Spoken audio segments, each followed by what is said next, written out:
بسم اللہ الرحمن الرحیم۔ اسٹوڈنٹس، آج کا ہمارا ٹاپک قصے حلال کے حوالے سے بہت ہی عام الفاظ میں روزمرہ زندگی میں استعمال ہونے والا وہ لفظ جس پہ ہم سب بہت مسلمان فوکس کرتے ہیں کہ رزق حلال کمانا چاہیے اور حرام سے بچنا چاہیے۔ حلال رزق کے فوائد سے ہم سب آگاہ ہیں اور ہم یہ دیکھتے ہیں کہ دنیا میں اسپیشلی مسلمانوں پر جو مصیبتیں آ رہی ہیں اس میں حرام کا جو ایک عنصر ہے وہ اس کو گناہ نہیں سمجھا جا رہا، اور روز بروز جو ہے وہ ہمارے یہاں مختلف قسم کے آفات، تکلیفات اور بیماریاں جو ہے ہماری زندگیوں کا حصہ بنتی چلی جا رہی ہیں۔ تو آج ہم انشاءاللہ اس لیکچر کے اندر دیکھیں گے کہ حلال رزق یعنی کسب حلال کے کیا فوائد ہیں اور اللہ نے کس کس طرح سے ہمیں اس کا حکم دیا ہے اور کن جگہوں پر ہمیں حرام کمانے سے منع فرمایا ہے۔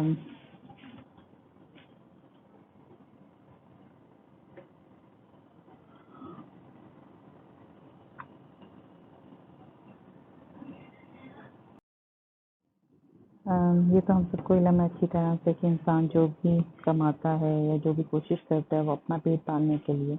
اور پھر اپنے ارد موجود لوگوں کا پیٹ پالنے کے لیے کرتا ہے، اور یہ بھی ہمیں پتہ ہے کہ انسان شروع سے رزق کمانے کی کوشش میں لگا ہوا ہے، اگرچہ غار کے دور کا انسان یا زمانہ قدیم کے انسان کی کوششیں ڈفرینٹ تھیں اور بہت ساری آسانیاں بھی تھیں، اگرچہ اتنی زیادہ اس کے پاس ایکسیسریز حاصل نہیں تھیں، لیکن آج کے دور کے انسان کے پاس بہت ساری سہولتیں حاصل ہیں اور ان سہولتوں کو حاصل کرنے کے لیے اس کو زیادہ کمانا پڑتا ہے اور اس کو اس کے مطابق خرچ کرنا پڑتا ہے۔ یہی وجہ ہے کہ ہم جو ہے ہر چیز کو حاصل کرنے کی حرص میں مبتلا ہو کر حرام کمانے کی طرف چل پڑتے ہیں اور حرام کو گناہ نہیں سمجھتے۔ اللہ تعالیٰ نے فرمایا ہے کہ رزق جو ہے اس کے ہاتھ میں ہے اور وہ جو چیزیں پیدا کرتا ہے اس کا رزق عطا کرتا ہے۔ جیسے ہمارے ہم بہت ساری اگزامپلس ہیں کہ کیڑے کو پتھر کے اندر بھی اس نے خوراک دی، پودوں کو جگہ دی، پودوں کو اگایا پتھروں کے اندر، پانی کے اندر، اور زمین پہ چلنے والی تمام انسانوں کو، جانوروں کو اس نے رزق دیا۔ سورہ ہود کے اندر ہے، زمین پر چلنے والی ہر چیز کو رزق عطا کرنا اللہ پاک کے ذمہ ہے، اور جتنا رزق اللہ تعالیٰ نے کسی انسان کے لیے رزق دیا وہ دنیا میں سے ہر صورت میں مل کرے گا۔ انسان کا کام ہے کہ وہ حصول رزق کے لیے مسلسل کوشش کرتا رہے۔ لیس الانسان الا ما سعی، یعنی انسان کو وہی کچھ ملتا ہے جس کی وہ کوشش کرتے ہیں۔ اینڈ یہاں پر ہم دیکھتے ہیں کہ صورتحال تھوڑی سی مختلف ہے، کچھ لوگ بالکل کچھ کوشش نہیں کرتے اور وہ کہتے ہیں کہ اللہ جو ہے وہ ان کا رزق کا اس نے وعدہ کیا ان کو دے گا، جو کہ غلط ہے، بلکہ رزق کا سارا کا سارا جو وعدہ اللہ نے کیا اس کے حوالے سے جو کوششیں ہیں وہ ہمیں کرنی ہیں اور اس کے مطابق ہی ہم زندگی جو ہے بہتر سے بہتر گزار سکتے ہیں۔ قرآن پاک میں متعدد جگہ پر رزق حلال کے حوالے سے آیات نازل ہوئی ہیں اور جس میں کہا گیا ہے کہ رزق حلال کماؤ ورنہ تم جو ہے میرے غضب کا شکار ہو گے۔ جیسے کہ سورہ طٰہٰ کی آیت نمبر 81 میں فرمایا، جو پاکیزہ چیزیں ہم نے تم کو عنایت کی ہیں ان میں سے کھاؤ اور اس میں سے حد سے آگے نہ بڑھنا ورنہ تم پر میرا غضب نازل ہوگا، اور جس پر میرا غضب نازل ہوا وہ ہلاک ہو گیا۔ تو اس آیت کے اندر جو ہے باقاعدہ طور پہ بہت وضاحت کی گئی ہے چیز کی کہ ہمیں حلال رزق کمانے کی مکمل کوشش کرنی چاہیے، اور اگر ہم اس سے دور رہے تو کہیں نہ کہیں ہم کسی نہ کسی غضب کا شکار ہو سکتے ہیں اور ہمارے لیے وہ ہلاکت کا بھی باعث ہو سکتے ہیں۔ تمام نبی انبیاء کرام صلی اللہ علیہ وسلم کو اللہ تعالیٰ نے اس کے حلال کھانے کا حکم دیا، اور اسی طرح سے اہل ایمان کو بھی یہی حکم صادر فرمایا ہے کہ وہ رزق جو ہے حلال رزق کمائیں، اور غلط اور باطل طریقے سے حاصل کی گئی چیزیں خواہ وہ بنیادی طور پر حلال ہی کیوں نہ ہو حرام ہو جاتی ہیں۔ یعنی کہ اگر ہم نے کوئی چیز ایسی ہے، جیسے ایک چھوٹی سی اگزامپل میں یہ کہتی ہوں کہ ہمارے ہاں ایک شخص ہے جو ریڑھی پہ اپنا پھل فروخت کر رہا ہے یا سبزی فروخت کر رہا ہے، لیکن جان بوجھ کر اس نے جو قیمت لگائی ہے اس سے کم تولا، یا اس نے خراب مال ڈال دیا، یا اس نے ایکسٹرا چارج کیا، تو وہ جو محنت کر کے کما رہا ہے اس میں بھی حرام کا عنصر شامل ہو جاتا ہے۔ دوسرا اللہ تعالیٰ نے اس آیت میں حکم دیا کہ پاکیزہ چیزوں میں سے کھاؤ، یعنی کہ ایسا نہ ہو کہ بلا جواز جو ہے تم لوگ ناپاک چیزوں کی طرف اور حرام چیزوں کی طرف چلتے بنو. جیسے بہت دفعہ ہمارے ہاں سم ٹائم تو پروپیگنڈا بھی ہوتا ہے، لیکن سم ٹائم یہ حقیقت بھی ہے کہ جیسے کچھ چاکلیٹس ہوتے ہیں جس کے اندر حرام چیزیں ایڈ ہوتی ہیں، اس طرح سے کچھ ڈرنکس ہوتی ہیں. تو we should choose everything carefully to avoid any kind of illegal things, especially which is prohibited in our religion. اللہ تعالیٰ سورہ اعراف کی آیت نمبر 21 میں کہتے ہیں کھاؤ پیو اور اسراف نہ کرو.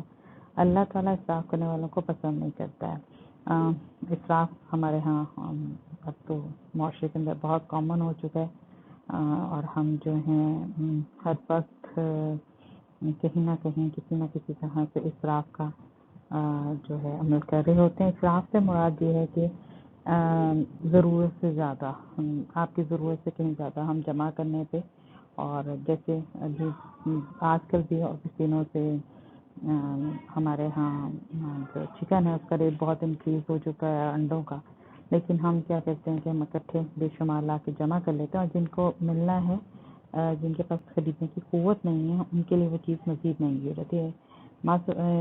بہتر اس میں یہ ہے کہ حالانکہ ہمیں یہ چاہیے کہ ہم ان چیزوں کا استعمال تبریک کم کر دیں تاکہ جو اس کی قیمت ہے وہ ایک مناسب حد میں یا اعتدال میں رہے. اسی طرح سے اللہ تعالیٰ نے اس آیت کے آخر میں فرمایا کہ حلال اور حرام کے سلسلے میں سرکشی نہ کرو ورنہ تم پر میرا غضب نازل ہوگا، اور جس پر میرا غضب نازل ہوگا تباہ و برباد ہو جائے گا. بارہا میں نے سنا ہے کہ لوگ بہت آسانی سے شراب پیتے ہیں، بہت آسانی سے زنا کرتے ہیں، اور وہ حرام اور حرام میں فرق نہیں کرتے ہیں. تو آبویسلی اس کے لیے بہت سارے جواز پیش کرتے ہوئے دکھائی دیتے ہیں جو کہ ہلاکت اور تباہی کا ایک بڑا سبب ہے. اسی طرح سے سورہ اعراف کی آیت نمبر 32 میں اللہ تعالیٰ فرماتے ہیں کہو کس نے اس زینت کو حرام کیا جو اس نے اپنے بندوں کے لیے پیدا کی، اور اس میں سے پاک چیزیں کہو تو وہ اللہ تعالیٰ کے لیے ایمان ہے دنیا کی زندگی میں بھی اور قیامت کے روز بھی، خاص طور پہ جاننے والوں کے لیے، اس طرح سے کہ ہم اپنی آیات کھول کھول کر بیان کرتے ہیں. تو اللہ تعالیٰ نے کہیں نہ کہیں اپنے بندوں کو بتایا ہے کہ بہت ساری ایسی چیزیں جس کو ہم نے بہت کلیئرلی بتایا ہے کہ وہ حرام ہے، اور ہم نے ان کو حرام قرار دیا، لیکن اس کے باوجود لوگ جو ہیں حلال چیزوں کو حرام اور حرام چیزوں کو حلال بنا لیتے ہیں. تو یہ سب چیزیں جو ہیں اس میں اللہ تعالیٰ نے بتائیں. رزق جو ہے اس کو اللہ تعالیٰ نے پیدا کیا ہے، اور مسلمان اور اللہ تعالیٰ کے مستفید ہوتے ہیں. آیت کے آخر میں ارشاد فرمایا گیا کہ ہم نے اپنی آیات کو تفصیلاً بیان کیا، یعنی اللہ تعالیٰ کے منتوں باروں میں اس کا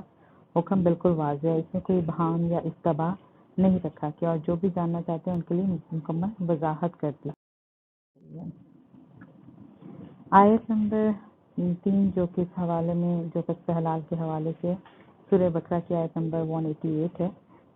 اور اس میں فرماتے ہیں اللہ تعالیٰ کہ اپنے مال آپس میں ناجائز طریقے سے نہ کھاؤ اور نہ ہی ان کے ساتھ احکام تک رسائی کرو تاکہ لوگوں کے مال کا ایک حصہ تم ناحق کھا جاؤ اور تم جانتے ہو. تو یہ وہ بات ہے جو کہ ہمارے معاشرے میں اگین کہوں گی کہ بہت کامن ہو چکی ہے کہ ہم دوسروں کا حق کھاتے ہیں اور بڑا کھلم کھلا اور بڑی اس میں فخر سمجھتے ہیں، اور جان بوجھ کر ہم جو ہے غاضب ہو جاتے ہیں،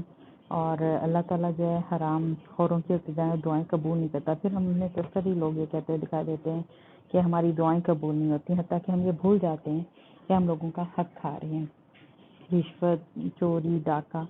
ہمارے یہاں بہت زیادہ عام ہو گیا، اور مال ہم حرام کا مال جو ہے وہ دھوکہ دہی سے کھاتے ہوئے نظر آتے ہیں.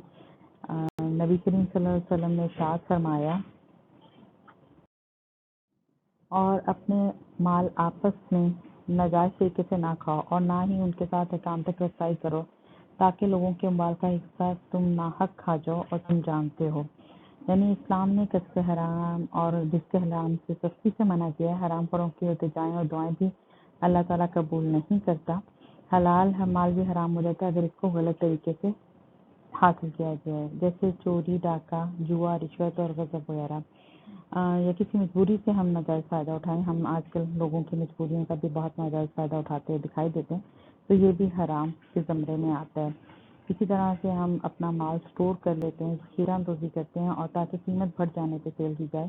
تو یہ بھی ایک حرام کے زمرے میں آتا ہے۔ تو اسی طرح سے ہم چیزوں کے اندر ملاوٹ کرتے ہیں اور ان کو بہت مہنگا کر کے بیچتے ہیں، تو یہ بھی ایک ملاوٹ کا حصہ ہے۔ تو الغرض لوگوں کے مال ہڑپ کرنے کا بھی ذریعہ جس کو شریعت اسلام نے ناجائز قرار دی ہے، اس سے حاصل شدہ مال حرام ہے۔ اور اسی میں حرام کے حوالے سے کہا گیا ہے کہ جب رشوت دی جاتی ہے، رشوت دی سے جائیدادوں پہ قبضہ کیا جاتا ہے اور حقوق غصب کیے جاتے ہیں، اور اسی طرح سے گواہی دینے کے لیے پیسے دیے جاتے ہیں اور ناجائز چیزیں استعمال کی جاتی ہیں، تو ناجائز راستے یا ریفرنسز یوز کیے جاتے ہیں، تو وہ سب کا سب بھی حرام کے اندر شمار ہوتا ہے۔ حصول رزق حلال طریقے سے حاصل کرنا فرض ہے، اور رزق دو طرح سے حاصل کی ہوتی ہے، ایک حلال طریقے سے یعنی ان ذرائع سے جن سے روزی کمانے کی اللہ اور اس کے رسول نے اجازت دی ہے، اور دوسرا ذریعہ حرام کا ہے، یہ وہ رستہ ہے جسے شریعت اسلام نے روکا ہے۔ رسول کریم صلی اللہ علیہ وسلم نے فرمایا، فریضہ الہی ادا کرنے کے بعد حصول رزق حلال فرض ہے۔ حلال کمانا بہت بڑی عبادت ہے۔ اسلام مسلمان کام کی ترغیب دیتا ہے، سستی کالی اور دوسروں کے سہارے زندگی بسر کرنے کی مذمت کرتا ہے، اور اللہ تعالیٰ کا ارشاد ہے سورہ ملک کے اندر کہ وہ اللہ جس نے تمہارے لیے زمین کو مسخر کر دیا، تم اس کے راستوں پر چلو اور اللہ کا دیا ہوا رزق کھاؤ۔ انسان کو اپنے ہاتھ سے کمانا چاہیے۔ انسان جو رزق خود اپنے ہاتھ سے کما کر کھاتا ہے، اللہ کی نظر میں وہ رزق کی عبادت کرتا ہے، اور وہ انسان بھی نہایت قابل قدر ہے۔ حضرت ابو ہریرہ رضی اللہ تعالیٰ عنہ سے روایت ہے کہ رسول اللہ صلی اللہ علیہ وآلہ وسلم نے فرمایا، تم میں سے کوئی آدمی جنگل میں جاتا ہے، لکڑیوں کا گٹھا اپنی پیٹھ پہ لاد کر لائے اور بیچ کر رزق کمائے، اس سے بہتر بات بہتر ہے کہ کسی کے آگے ہاتھ پھیلاتا پھرے اور پھر کوئی اسے دے دے۔ ایک دفعہ ایک شخص رسول کریم صلی اللہ علیہ وآلہ وسلم کی خدمت میں حاضر ہوا اور دستراز کیا کہ آپ صلی اللہ علیہ وسلم نے فرمایا، تیرے پاس کوئی چیز ہے؟ تو اس نے کہا، ہاں، ایک کمبل اور پیالہ ہے۔ آپ صلی اللہ علیہ وسلم نے فرمایا، لاؤ۔ آپ صلی اللہ علیہ وسلم نے اعلان فرمایا کہ کوئی اس کو خریدنا چاہتا ہے۔ مسلمان 2 درہم میں فروخت ہوا۔ آپ صلی اللہ علیہ وسلم نے 1 درہم کا سامان گھر میں دو اور 1 درہم سے رسی خرید کر جنگل سے لکڑیاں کاٹ کے لاؤ اور بیچو۔ وہ شخص 2 ہفتوں کے بعد حاضر ہوا اور آپ صلی اللہ علیہ وسلم سے پوچھنے لگا کہ اس کے پاس 10 درہم ہے۔ آپ صلی اللہ علیہ وسلم نے فرمایا کہ یہ اچھا ہے کہ تو قیامت کے دن گداگری کا داغ لے کر اپنے چہرے پر حاضر ہو۔ اسی طرح سے حلال کمائی کی بھی بہت اہمیت ہے۔ مسلمانوں کی پوری عبادت اور دنیا میں عزت کا دار و مدار رزق حلال پہ ہے۔ قرآن مجید میں ارشاد ہوتا ہے، ان اللہ طیب لا یقبل الا طیبا، اللہ کی ذات پاک ہے اور وہ پاکیزہ چیز کے سوا کچھ قبول نہیں فرماتا۔ اللہ تعالیٰ نے نبیوں اور مسلمانوں کو پاکیزہ رزق حاصل کرنے اور کھانے کا حکم دیا ہے۔ رسول کریم صلی اللہ علیہ وسلم نے فرمایا، جس نے پاکیزہ کمائی کھائی، سنت کے مطابق عمل کیا، لوگوں کو ایذا نہ پہنچائی،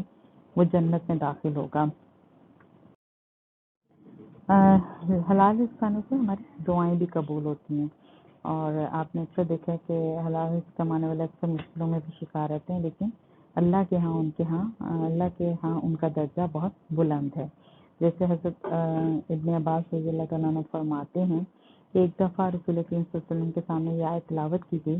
اے لوگو، زمین کی پیداوار سے پاکیزہ اور حلال کھاؤ۔ یہ سن کر سعد بن ابی وقاص نے کھڑے ہو کر حضور صلی اللہ علیہ وسلم سے عرض کیا، میرے لیے دعا کیجیے کہ میری دعائیں قبول ہونی شروع ہو جائیں۔ تو آپ صلی اللہ علیہ وآلہ وسلم نے فرمایا، اے سعد، رزق کے حلال کھاؤ، تم مستجاب دعوات ہو جاؤ گے۔